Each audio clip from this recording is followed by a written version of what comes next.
Salut à toutes et à toutes, c'est Erwan de Testacam et aujourd'hui petite nouvelle vidéo unboxing donc d'une nouvelle caméra que j'ai reçue de la part de Banggood. Donc cette caméra c'est la Explorer Elite Action Cam 4K. Alors vous pourrez la voir en deux coloris, donc soit noir en gris, et ensuite au niveau de l'unboxing on a une jolie boîte très sympa. Enfin contrairement aux boîtes habituelles de toutes ces petites caméras, là on a une belle boîte et franchement ça fait vraiment plaisir à voir. Donc j'espère que le contenu à l'intérieur sera très bien et que la qualité de la caméra sera de bonne qualité.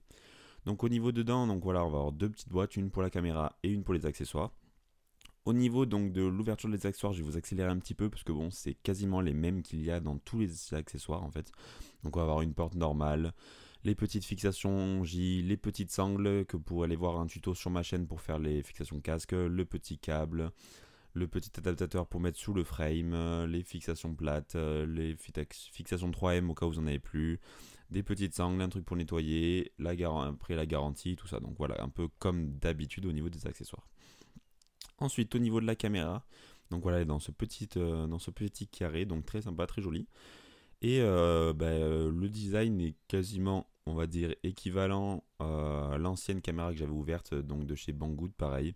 Donc sauf qu'il n'y a pas d'écran devant, donc bien dommage. Enfin, quand on la caméra, enfin moi par exemple, quand je suis en vélo, je ne vois pas l'écran parce qu'il y a un contre-jour.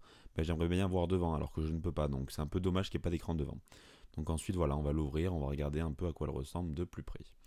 Donc de plus près, voilà, on va avoir les petites fixations, enfin les petits trous sur le côté pour la micro SD, le câble, les boutons plus moins, le bouton pour l'allumer.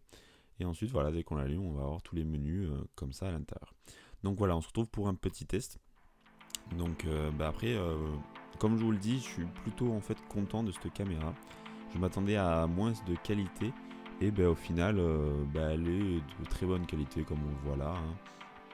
Donc que ce soit en contre-jour ou pas, on va voir que, mis à part qu'elles sont un peu contrastées, mais on peut quand même reprendre certains réglages directement sur le logiciel pour refaire une color correction.